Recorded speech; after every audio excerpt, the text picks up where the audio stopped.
Hey y'all, Moses here. Today I want to revisit one of the concepts I covered in a previous video a few months ago. So, just a heads up if you watched the previous UmpGod loadout guide, some of the information might sound familiar.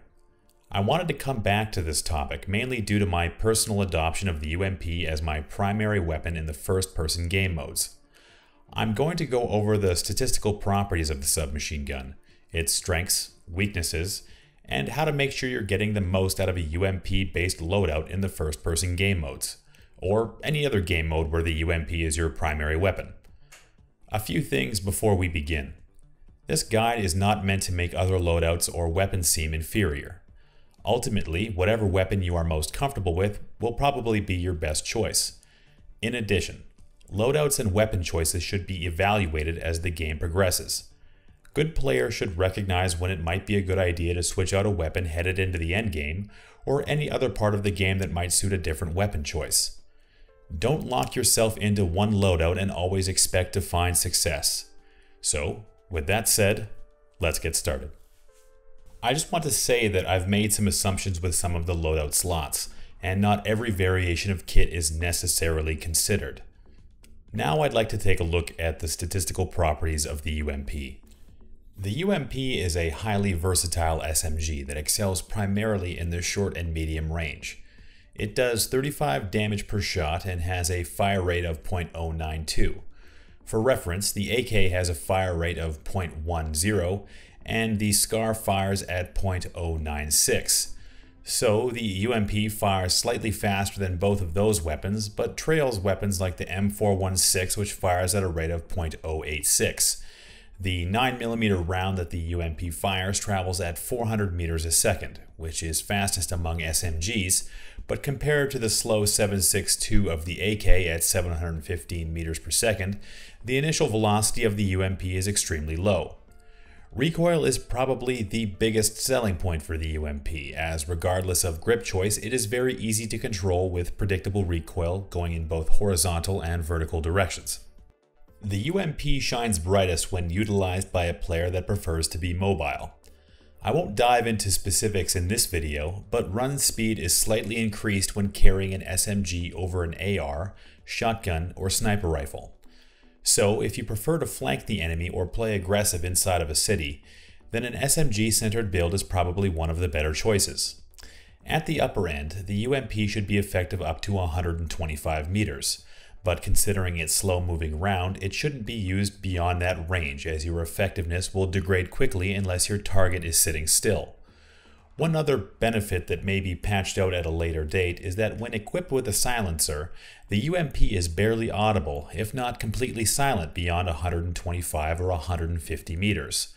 Throw on a 4x scope and terrorize your enemies if you want a pseudo VSS. As I mentioned, the UMP isn't effective in the least for any engagement beyond 125 meters. That doesn't mean it's impossible to get kills, but to remain efficient you need to pair your SMG with a long-range alternative. Realistically, you can use any AR, as even the slow-firing, low-velocity AK can be effective up to 300 meters with the right attachments. However, my preference is to stick to the Kar98 or any other available sniper. Bolt-action weapons equipped with a 2x or 4x scope can make you an outright assassin, as chunking someone with a Kar98 and then maneuvering to pressure with the UMP can easily overwhelm an enemy that lacks confidence. Another weakness is its overall weapon damage against an armored target. Considering the 55% reduction provided by level 3 armor, the UMP could be outdamaged by an AR in a head-on fight if your spray is inaccurate or the enemy lands quick consecutive shots. I haven't noticed any specific issues, but medium-range engagements are a bit of a dead zone if you are running the UMP paired with a sniper against a player with effective positioning and movement.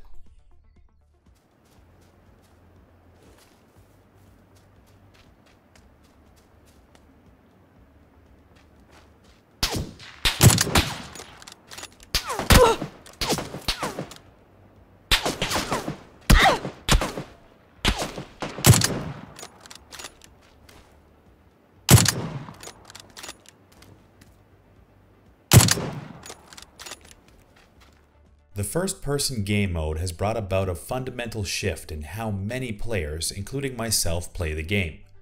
Mobility and swift decision-making are paramount to securing a victory, and close-range encounters are much more frequent than in third person. Controlling your weapon in close quarters can mean the difference between survival and death, which is why I believe SMGs are rising to prominence as of late. The UMP is undoubtedly the best SMG in the game right now, as the nerfs to the Vector a few patches ago has left it out in the cold, whereas the Micro Uzi doesn't have the range and accuracy that the UMP has. That isn't to say that each of those weapons don't have their place in the game, but compared to the UMP they leave a lot to be desired. I hope that the developers re-examine the SMG class to add some further variety to weapon choices that are viable throughout the game.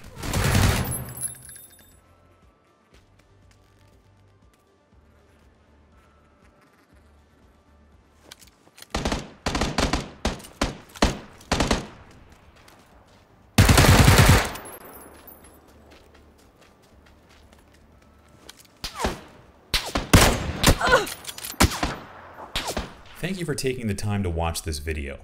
I hope some of the information I included was helpful to you, and of course, if you have any comments, I encourage you to head down below to voice your opinions.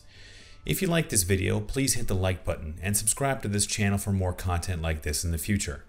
I'm also interested to hear what weapons you use in any game mode and why, as perhaps there is another video like this I could do in the future. Also, check me out on Twitch at twitch.tv/wtfmoses, where we stream every week and all weekend. And I promise I don't talk in this voice all the time. I'm actually a real person, not just reading a script. So thanks again for watching the video, and until next time, I'll see you out there.